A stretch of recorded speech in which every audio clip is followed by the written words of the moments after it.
As análises dos principais fatos da semana. Pode Falar, o podcast de política da Sagres 730. Olá, eu sou Cileide Alves, jornalista, co-apresentadora do Manhã Sagres, e este é o Pode Falar, o primeiro podcast de política de Goiás de análise dos fatos mais importantes da semana. Hoje, na edição número 60, número redondo. Aqui comigo, o jornalista Rubens Salomão, apresentador do Manhã Sagres. Oi, Rubens. Oi, Cileide, cheio das comemorações então, né? Pois é, o número redondo é sempre interessante destacar. A gente parece que quando chega no número redondo, aí que a gente tem noção do tanto de coisa que a gente já fez, né? Exatamente. A gente apresenta junto o Manhã Sagres, que chegou nessa semana, na edição 400, também mais comemoração, mais número redondo, a gente vai vendo... Gente, como a gente faz coisa, né? Faz coisa demais, a gente perde a noção. E a numeração que hoje acontece, né, nos programas de áudio, de televisão, tem essa regra de numerar, é que nos dá essa noção. A gente vai vendo que a gente está trabalhando bastante, mas ainda tem tanta coisa para fazer. Eu fico imaginando, se eu tivesse feito isso, numerado todas as reportagens que eu fiz ao longo da minha vida, será em que número estaria? Então, da minha parte, Cileide, eu já tinha meu computador quando comecei a trabalhar e tenho lá desde 2010 todas as entrevistas que eu fiz. Agora, 2010, né? Nossa. E eu já acho que é muita coisa. Eu fui transferir para um HD externo, deu quase um HD inteiro de 1 tera. Nossa. Deu 800 GB. Agora imagina...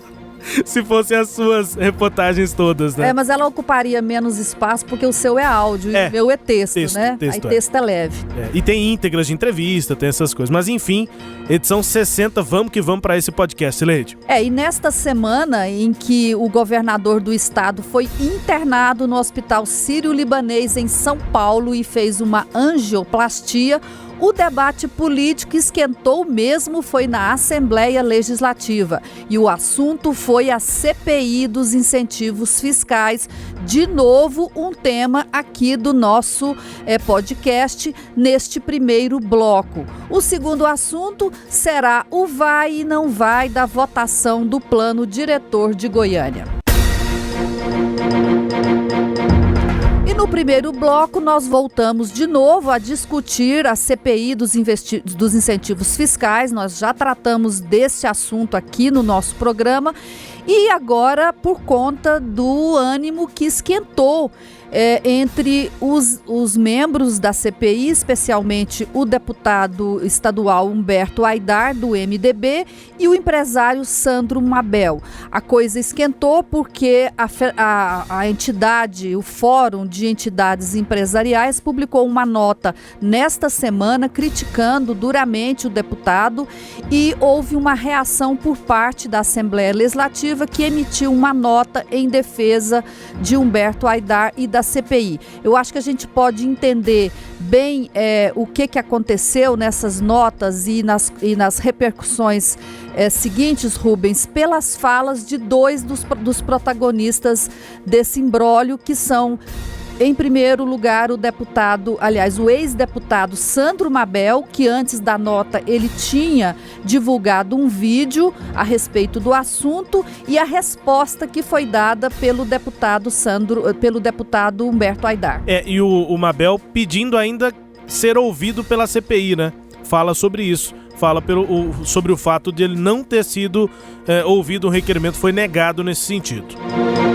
Hoje eu fico com o coração sangrando de ver o senhor destruindo as nossas indústrias em Goiás, destruindo com uma CPI sem pé nem cabeça para... Eu não sei qual que é o objetivo. Sinceramente, eu não sei qual é o objetivo de chamar empresas uma a uma e conversar com empresas. Não estou entendendo qual que é essa visão. A visão, fale com o presidente da federação, eu vou lhe explicar o que é incentivo fiscal, vou lhe dar uma aula de incentivo fiscal para o senhor entender o tanto que é importante para Goiás. Eu quero lhe dizer, os seus eleitores vão ter vergonha do senhor quando verem o desemprego que o senhor vai causar em Goiás. Eles têm coragem de me enfrentar. Quem sou eu? Passem a ter coragem de peitar o homem do cavalo branco. Enfrentem aquele que caiu da mula. Tem medo é do chicote. Estão indo lá dizer, eu não queria dizer, então ele lá, Ronaldo, nós gostamos tanto do senhor, votamos no senhor, não acabem com a nossa mamata, Ronaldo. E o Ronaldo tem dito, isso é coisa daquele louco, vai para a Assembleia. E o pior, o homem já disse, Cláudio, que o que aprovar aqui, ele mete a caneta. Tenham a coragem, covardes, peitem o governador. Assombração sabe para quem aparece, são covardes, falam nos corredores, falam mal do Ronaldo por aí, mas são maricas, todos eles, quando estão de frente com aquele homem alto de fala grossa. É o ex-deputado federal Sandro Mabel, e a resposta de Humberto Aidar, relator da CPI dos incentivos fiscais. É claro que chama a atenção, né? A fala de Humberto Aidar, sabe fazer esse tipo de discurso acalorado na tribuna, usar ele é palavras, radialista, né? Sabe. Radialista, enfim, ele sabe mexer com as palavras e provocar, né? Usando essa figura do Ronaldo Caiado, né? Materializando ali nas palavras a ideia que se tem sobre o Caiado, a família, a tradição. Ele falou cavalo branco ou mula branca? O homem do cavalo branco, mas não foi porque eu fiquei mula branca, eu nunca vi falar que tem, então tá. É porque ele diz que os empresários têm que enfrentar aquele que caiu da mula, o homem do cavalo branco, enfim.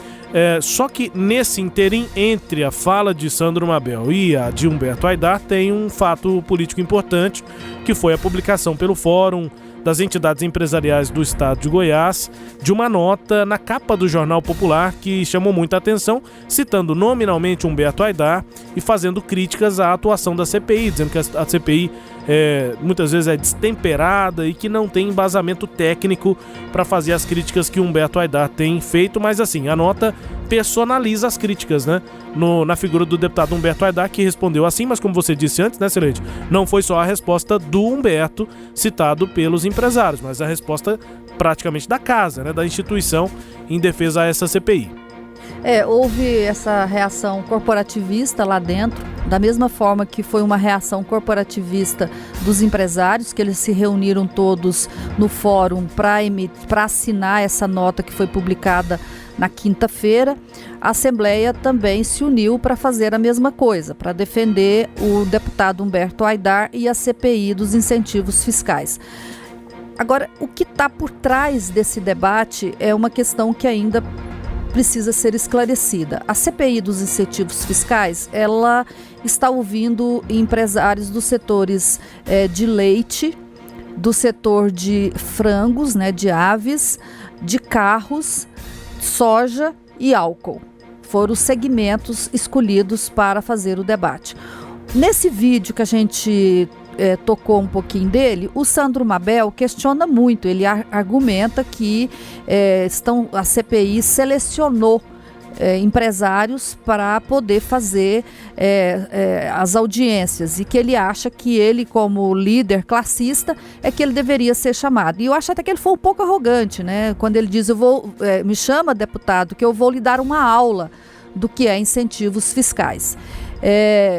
O que ele reclama muito, que os empresários estão reclamando, é que eles acham que os deputados selecionaram alguns membros ali do setor dessas cadeias para exporem lá. Eles têm dito humilhar. Eles falam o seguinte, chamou o César Elô, que é o dono do Laticínios Bela Vista, que produz o leite Piracanjuba, mas não chamou representantes de outras indústrias de leite. A mesma coisa foi feita em outros setores. Chamou a Mitsubishi, a Caoa, se bem que no setor de carro só tem as duas, né? Mitsubishi e Caoa. Chamou todo mundo, chamou 100%. E nessa área não tem nem como falar. Mas eles acham que existe aí um critério que não está muito claro sobre os motivos que levaram os deputados para fazer essa seleção. Ao mesmo tempo, Rubens, os empresários também argumentam que o próprio governador está estimulando a CPI da Assembleia Legislativa. E aí o Humberto Aidar, nessa fala, eu acho que ele até passa recibo disso, de que o governador está por trás, porque ele diz, né, como a gente viu aqui as palavras ácidas do deputado, ele vira e fala, olha, por que vocês não falam do governador? Por que vocês não brigam com o governador? Então ele próprio está dizendo que o governador, eu entendo dessa forma, que o governador está a par e está apoiando a CPI. E tem um debate aí acontecendo, mas na minha opinião ele não está claro, tanto da parte dos empresários quanto da parte da CPI. Eu acho que as coisas tinham que ser chamadas pelos nomes que elas têm e não por discursos tangenciados, como a gente está percebendo. A CPI quer pegar exatamente o quê? Existe excesso concedido por incentivos fiscais? Eu acho que a CPI tem que mostrar as leis que foram criadas e aí ela tem que ser responsabilizada por isso, né, porque ela aprovou essas leis, e as empresas que foram beneficiadas, e essas empresas têm que ser chamadas a responder por isso, e quem concedeu os benefícios. Então, isso envolve todas essas partes, envolve a Assembleia, envolve o governo da época e envolve também as empresas que foram beneficiadas. Então, isso precisa ser dito pelos nomes que elas têm. Da parte dos empresários, eles criaram um debate polarizado. Quem quer discutir incentivos fiscais é porque é contra a industrialização de Goiás e quer acabar com a política de industrialização do Estado. Acho que é um exagero nisso, né? Você não pode, a pretexto desse discurso, proteger segmentos que estão recebendo incentivos além do razoável. O líder da base do governo, Bruno Peixoto, respondeu sobre essa questão toda e ele falou exatamente isso. Acho que ele tentou ser, apesar de apoiar o deputado Humberto Aidar, acho que ele tentou transitar ali no meio das duas coisas. Porque ele falou, olha, o deputado Humberto Aidar nunca foi contra incentivos fiscais. Ele é contra excessos e para isso ele tem o apoio da base do governo, que é um ponto fundamental, né? O Humberto, nós acabamos de ouvir, ele fala com todas aquelas palavras e podemos citar que é uma bravata, né? O jeito que ele apresenta o discurso, mas ele diz isso, por que os empresários não vão e questionam também o governador? Por isso que o Bruno explicou, porque o governador apoia. O governador apoia que os excessos sejam corrigidos. Isso ele falou desde a campanha eleitoral, depois que ele foi eleito. Ainda como governador eleito, ele também discutiu exatamente esse processo, coibir excessos na concessão de incentivos. Pois é, mas o que eu me incomodo é pela falta de transparência desse debate. Os deputados... Eu conversei com empresários ontem, né? Hoje é sexta-feira, nós estamos gravando o programa nessa sexta-feira, dia 11. Todo esse debate esquentou na quinta-feira e eu conversei com empresários, que eles me disseram o seguinte: os deputados vão lá na tribuna, não estou me referindo ao Humberto Aidar, mas outros que apoiaram o discurso de Humberto Aidar vão lá na tribuna para defendê-lo e depois telefona para os empresários e fala, tá tudo bem, eu estou te apoiando. Fui lá porque tinha que ir. Tinha que ir, porque eu precisava de defender a Assembleia, né? É uma instituição, o meu colega, eu não posso deixar meu colega desse jeito. Jogo duplo, né? Jogo duplo. Então, Rubens, o que está em jogo hoje é a construção de uma narrativa, eu acho. Os empresários com a narrativa de que os incentivos fiscais são a alma da economia de Goiás e quem critica incentivos fiscais quer matar Goiás. E o outro lado dizendo que tem um monte de irregularidades na concessão de incentivos fiscais, mas sem deixar isso explícito, claro. Quem está beneficiado, onde e quando. E aí fica esse jogo de narrativas. Obviamente que os empresários têm mais facilidade na construção desse jogo.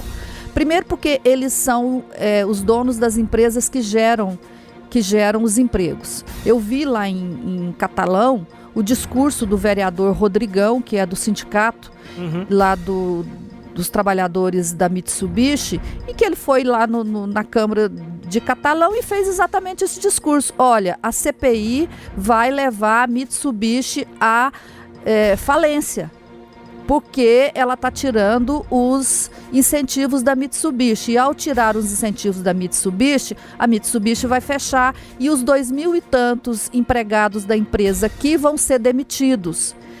Deputado Humberto Haidar, o senhor é o responsável por isso. Isso foi dito lá na Câmara de Catalão. E isso vai ser repetido, esse discurso dos empresários vai ser repetido nas demais cidades onde tem empresas incentivadas. Então é mais fácil espalhar esse discurso do que o discurso que a Assembleia está fazendo, que é um discurso extremamente complexo e difícil de compreensão. O que mesmo que está acontecendo que a CPI está investigando?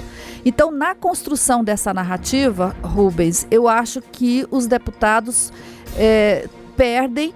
Eles podem até estar num trabalho de justa causa, mas ao não conseguir construir uma comunicação clara e eficiente e precisa sobre o que está acontecendo, ele deixa que essa narrativa da FIEG se espalha.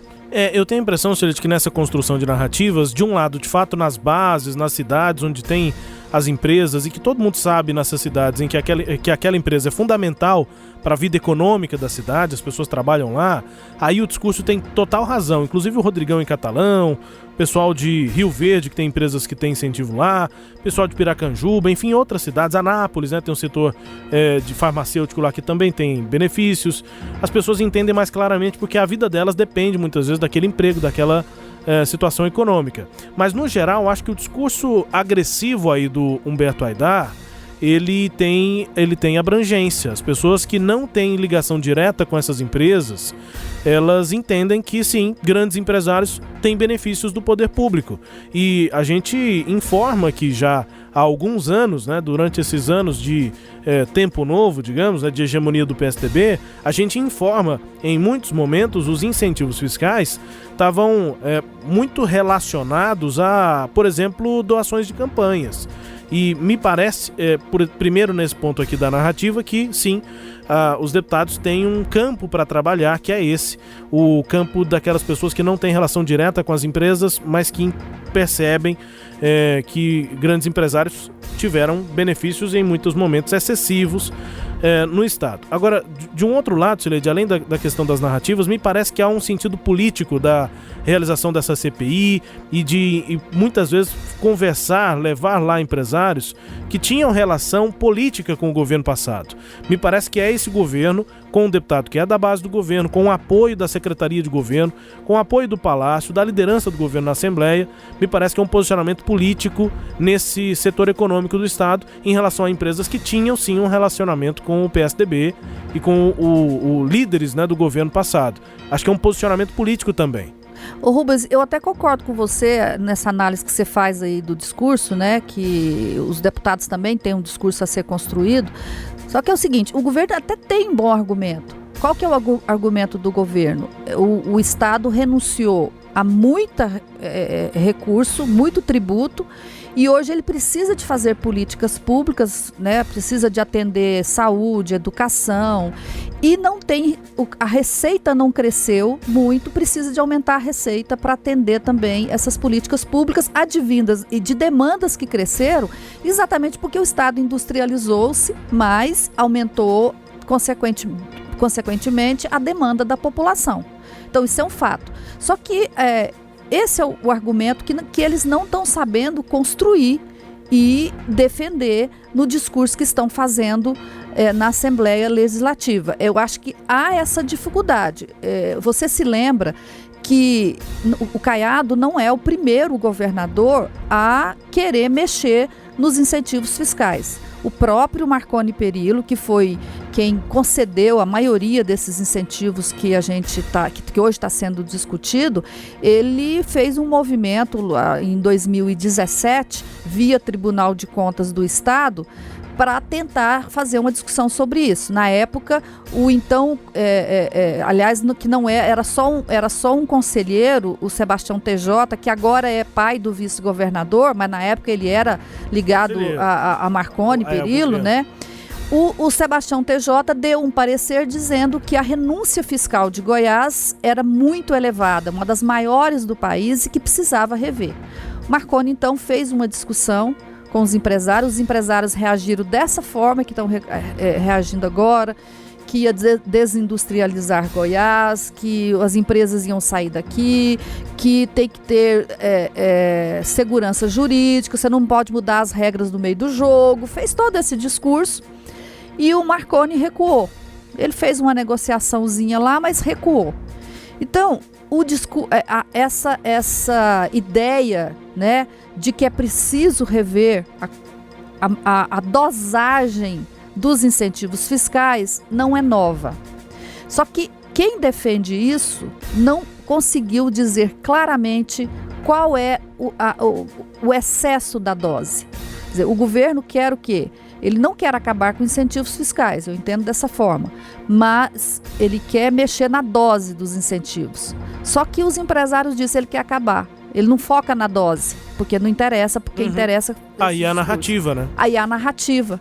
Né? E nem Humberto Aidar, nem governador, nem líder do governo, nem CPI, nem secretária consegue dizer claramente qual a dose a mais que está passando dos incentivos. Então, do total da carga tributária hoje, de cada setor, qual que é o que está passando, o tanto que está passando. Acho que é isso que fica devendo todo mundo. E o que a gente percebeu nessa semana foi uma guerra política, uma guerra de narrativas muito clara aqui nesse debate. Pois é, e assim termina então o primeiro bloco desse nosso podcast.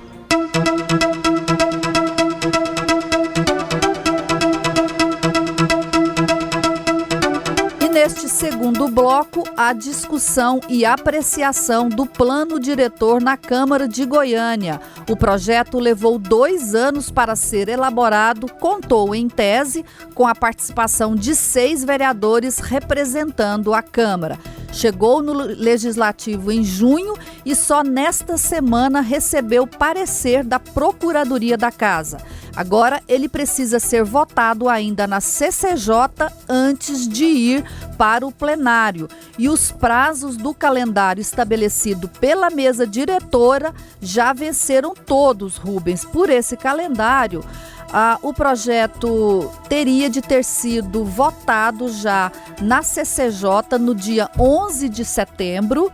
E depois ele iria para audiências públicas já no dia seguinte, 12 de setembro, 9 de outubro, que foi agora nesta semana, ele teria que ser votado em primeira votação pelo plenário. Isso não aconteceu. Eu falei com a assessoria da Câmara de Goiânia para saber como é que está, né, essa votação, e a informação foi de que o projeto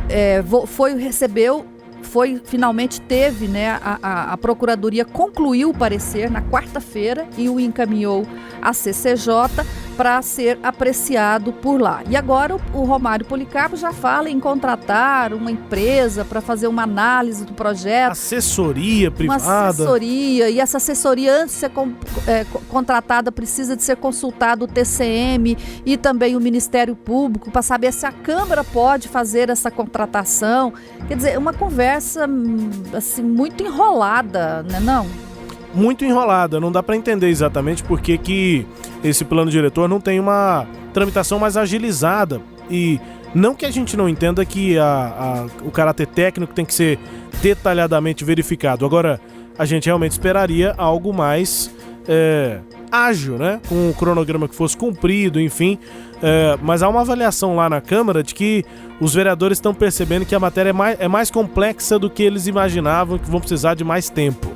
Quando o plano chegou, nós analisamos e vimos a complexidade do plano e principalmente a importância dele para a cidade. Foi tentado, num primeiro momento, essa força-tarefa de análise do plano. Nós, dentro da comissão, ainda trabalhamos com os prazos determinados pelo presidente, mas acredito que à medida que os vereadores vão tomando conhecimento do plano, eles vão entendendo essa complexidade e a necessidade de se ter um prazo maior.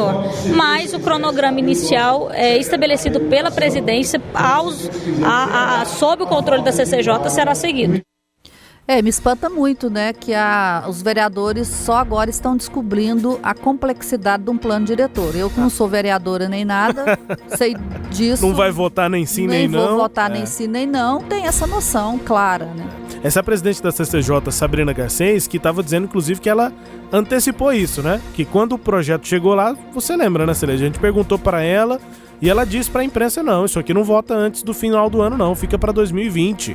E aí teve aquela repercussão, todo mundo criticando a vereadora, dizendo, não, tem que votar nesse ano, estabeleceu-se lá um cronograma para votar nesse ano, mas o cronograma já, como você disse, está longe de ser cumprido, né? A vereadora Cristina Lopes, que é a relatora do projeto, ela falou pra gente aqui nessa semana que acha que é possível votar até dezembro. Ela acha que é apertado, mas acha que o cronograma final dele, que é o prazo para votação em segunda votação, é em dezembro, já no final do ano legislativo, ela acha que é possível.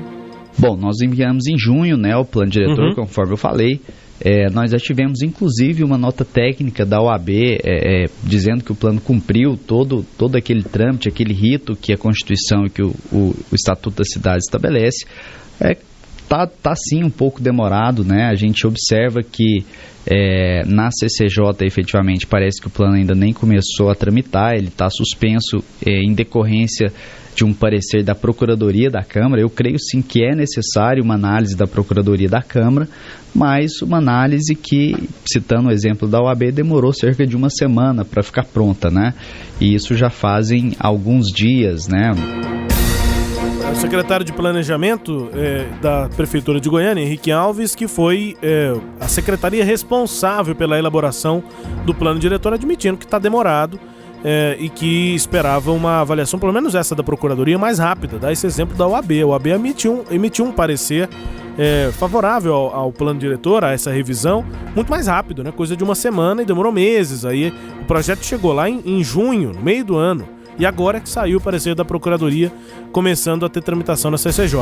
Mas em defesa da CCJ, é importante dizer que o projeto chegou em junho na Câmara, mas demorou a chegar na CCJ. Estava com o presidente, né? Estava com o presidente. O presidente segurou a título de submeter uma avaliação da Procuradoria. Depois, sem a avaliação, ele foi para a CCJ e a CCJ pediu para a Procuradoria e voltou para a Procuradoria. Essa entrevista do Henrique foi concedida na quinta-feira e ele ainda não sabia que o parecer da Procuradoria já tinha sido encaminhado no dia anterior lá para a CCJ.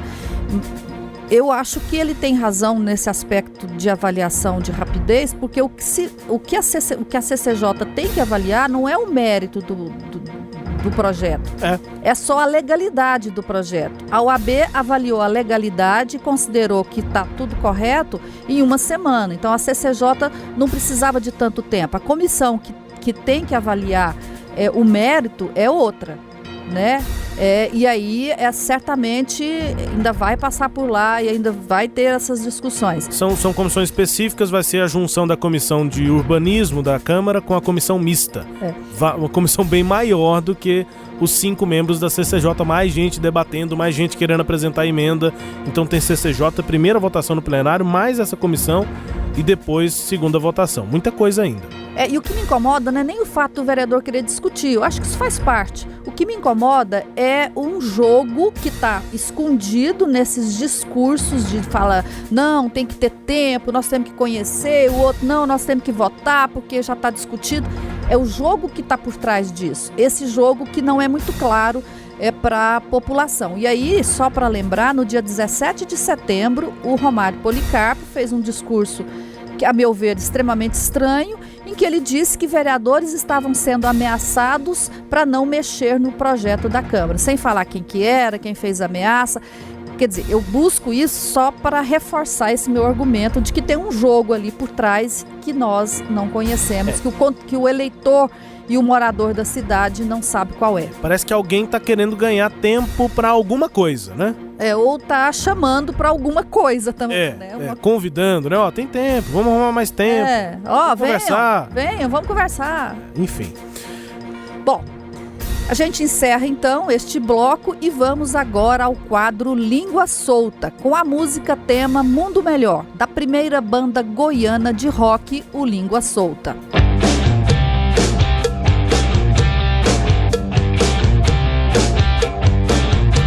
Isso não vai onerar tanto o governo do Estado. Nós sabemos a dificuldade do governo do Estado, mas eu acho que o que deve vir em primeiro é claro, é a questão de respeito ao policial militar, aos militares do nosso Estado. Então, eu acredito que a base vai votar a favor, eu vou fazer um trabalho, sou da base, vou fazer um trabalho em cima disso e após votado vou fazer um trabalho junto ao governador do Estado para sancionar aí esse projeto de lei.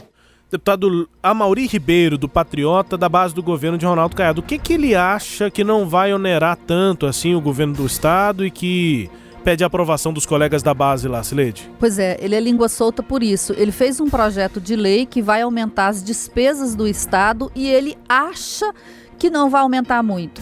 Então, como é que um deputado apresenta um projeto que vai aumentar a despesa e ele não calculou e a despesa de pessoal, né? O que é? Ele apresentou um projeto de lei alterando ou flexibilizando as regras para a aposentadoria, para a pensão que é concedida para viúvos e viúvas de companheiros, para companheiros, né, de policiais militares, civis e agentes penitenciários.